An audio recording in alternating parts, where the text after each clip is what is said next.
Good evening dear friends.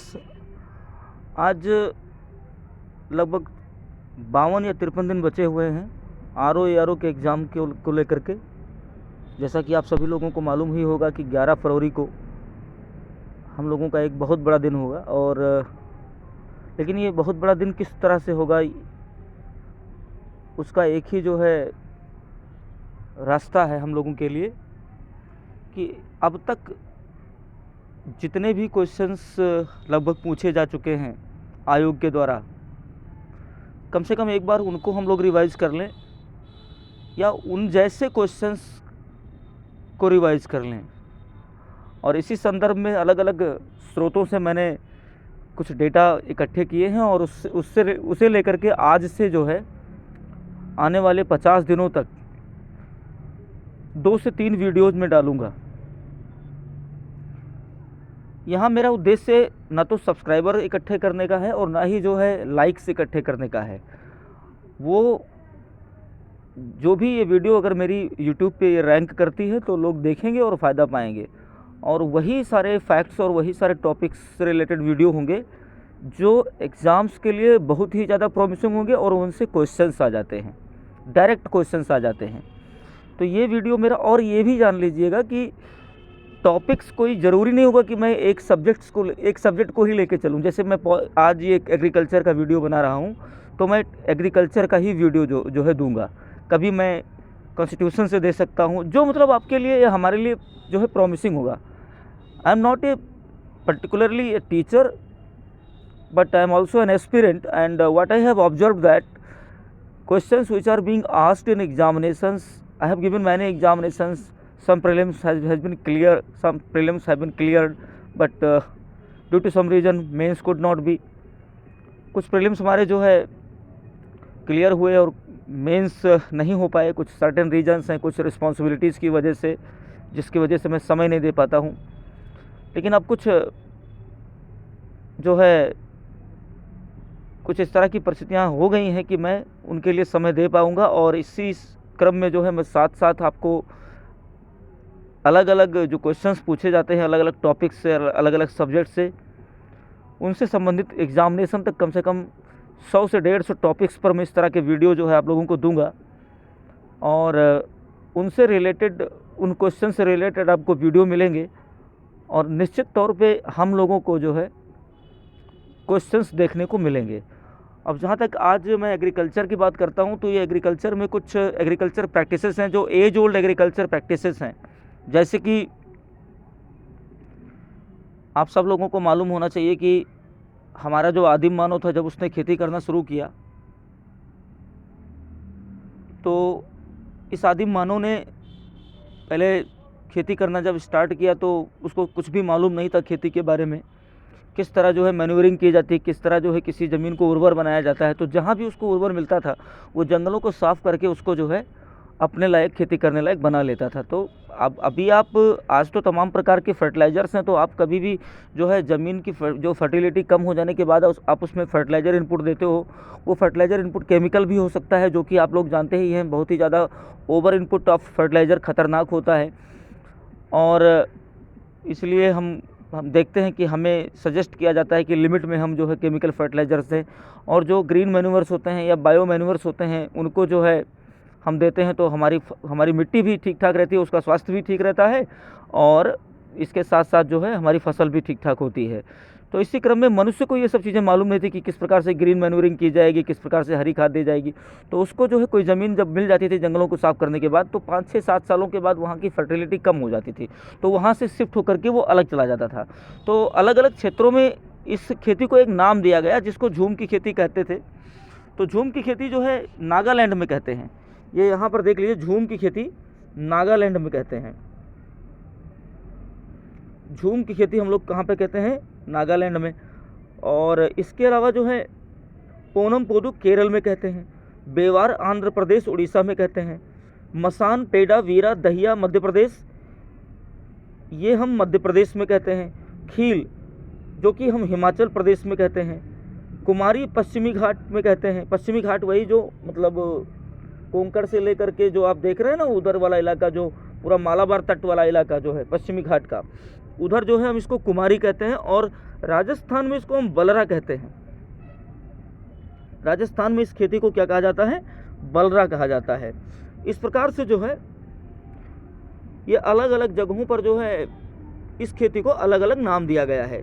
इस संबंध में अंतर्राष्ट्रीय स्तर पर इस खेती को क्या कहते हैं, इसके बारे में भी एक अलग से वीडियो मैं बनाऊंगा, जो मेरे लिए भी फ़ायदेमंद होगा और आपके लिए भी फ़ायदेमंद होगा। हम ऐसे ही डेटा कलेक्ट करते हैं, मेरे उन साथियों के लिए बहुत खास होगा जो अभी जिनका एक्सपीरियंस एकदम नया होगा, और उनको ये शायद मतलब मैं मानता हूँ कि वो भी तैयारी कर रहे होंगे, अपनी तरह से अच्छी तैयारी कर रहे होंगे, लेकिन फिर भी मतलब अभी उतना एक्सपीरियंस नहीं है कि, या मुझे भी नहीं था कि किस तरह के क्वेश्चंस आते हैं, किस सेक्टर से क्वेश्चन ज़्यादा आते हैं।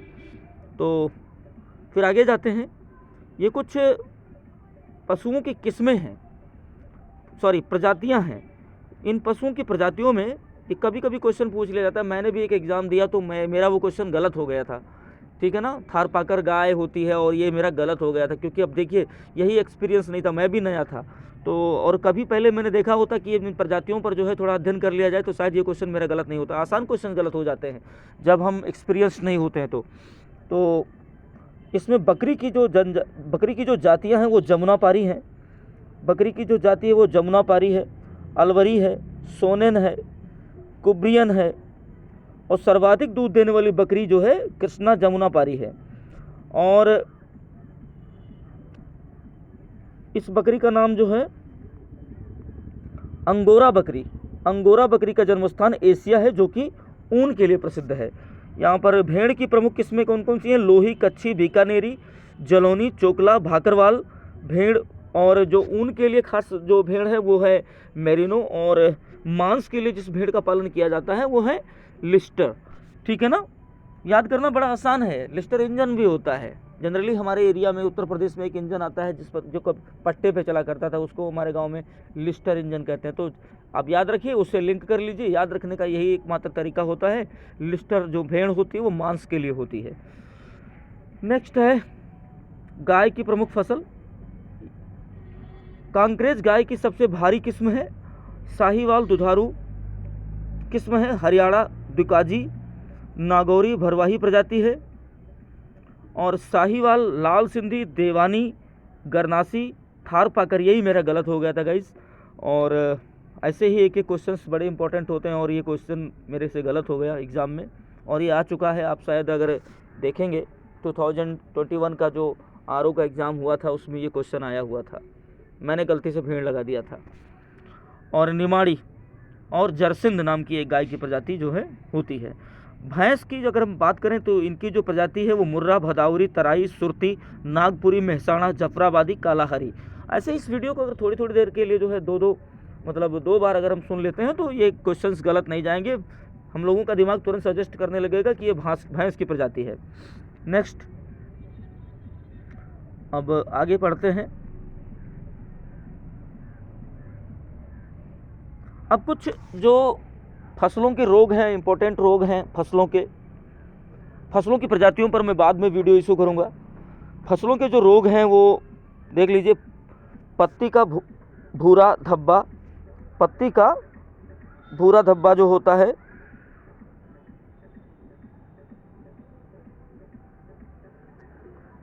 पत्ती का भूरा धब्बा, जीवाणु झुलसा, सीठ झुलसा, झोंका और खैरा। 2-3 बार अगर हम इसको पढ़ते हैं ना तो हम लोगों को याद रहेगा। हमारा दिमाग इतना विजिलेंट हो जाता है एग्जामिनेशन के पहले 50-60 दिनों के पहले कि फिर वो जो है चीज़ों को अगर 2-3 बार पढ़ ली जाए तो स्किप नहीं करने देता है। और अगर नहीं भी याद रहता तो मेरा जो एक्सपीरियंस है वो ये है कि अगर आप एग्जामिनेशन में ऑप्शंस देखेंगे तो आपका ब्रेन तुरंत सजेस्ट करने लगेगा कि यही है, इसके अलावा कोई हो नहीं सकता है, ठीक है ना। तो आगे बढ़ते हैं। गेहूं का जो रोग है बेटा वो करनाल बंट है। गेहूं का जो रोग है वो करनाल बंट है। अनावृत कंडुआ है जिसको लूज स्मट कहते हैं। सेहू रोग है, झुलसा रोग जिसको अल्टरनरिया ब्लाइट भी कहते हैं, और गेरुआ रोग है। मक्का का रोग है तुलसिता, पत्तियों का झुलसा रोग और तना सड़न। कतई मत समझिएगा कि मेरा उद्देश्य जो है आप लोगों से सब्सक्राइबर बटोरना है, बिकॉज़ वो दिन अलग होगा जब मैं सब्सक्राइबर के लिए अपने बाद वाले जो है मेरे पीछे आने वाले जो है तमाम एस्पिरेंट्स होंगे, उनके लिए मैं कहूँगा कि वो मुझे सब्सक्राइब करें। अभी हम सब लोग तैयारी कर रहे हैं, तो आप लोग सब्सक्राइब करें तो भी अच्छा है, क्योंकि जब कभी भी नया वीडियो मैं आप लोगों के लिए बनाऊंगा या मैं मेरे लिए खुद बनाऊंगा, क्योंकि इससे मेरा भी रिवीजन होगा, तो उसमें आपको मिल जाएगा। हमें तो मिलेगा ही, क्योंकि मतलब मैं खुद बनाऊंगा, लेकिन तब आपको भी मिल जाएगा। सब्सक्राइब करने का यही एक फ़ायदा है। और मैं तो ये भी कह रहा हूँ कि आप अभी सब्सक्राइब कर लीजिए, वीडियो मिल जाएगा आपको, बाद में चाहे आप अनसब्सक्राइब कर दीजिएगा। आगे बढ़ते हैं।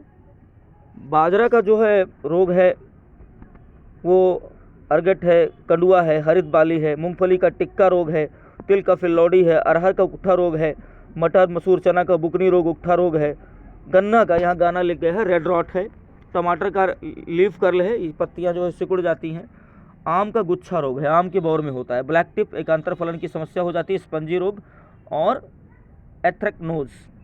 केला एक बहुत इंपॉर्टेंट होगा, पनामा रोग, और याद करना भी आसान है, पनामा नहर है, बंची टॉप भी कहते हैं। इस प्रकार से जो है धान के कुछ रोगों की अगर हम बात करें तो जो कीट लग जाते हैं वो सैनिक कीट है, गांधी कीट है, कभी कभी हम गांव में कहते हैं गांधी लाग है, गांधी लाग है। तो इधर हमारे उत्तर प्रदेश पूर्वी में जो है इस तरह की बातें और इस तरह की लैंग्वेज का इस्तेमाल होता है धान के रोग के लिए, धान के कीट के लिए। मक्के में तना छेदक लग जाता है, मूंगफली में सफ़ेद गिडार दीमक लग जाते हैं, ज्वार में प्रारोह मक्खी, और लोबिया में, सरसों में, तोरई में माहू लग जाता है, कपास में गुलाबी कीट, धब्बेदार सुधी पट्टी लपेटक, आलू में माहू रोग, तंबाकू में गिडार। देखिए गिडार दो जगह, मूंगफली और तंबाकू में दोनों जगह गिडार, आम में मिली बग लग जाता है और चना में कंडुआ लग जाता है। इस प्रकार से जो है वीडियो थोड़ी लंबी हो गई होगी, 12 मिनट की, कोई ज़्यादा लंबी नहीं है। और इस तरह अगर कुल मिलाकर के 30 मिनट अगर हम रोज़ किसी वीडियो को किसी टॉपिक पर जो बहुत ही ज़्यादा प्रोमिसिंग टॉपिक हैं, तो निश्चित तौर पे एग्जामिनेशन के दिन कुछ और ही होगा, कुछ अलग दिन होगा। Thank you very much, thanks to all of you for watching. और इसी समय कल अगला वीडियो जो कि किसी भी टॉपिक से हो सकता है, that's not necessary that video will belong to agriculture. Thanks a lot.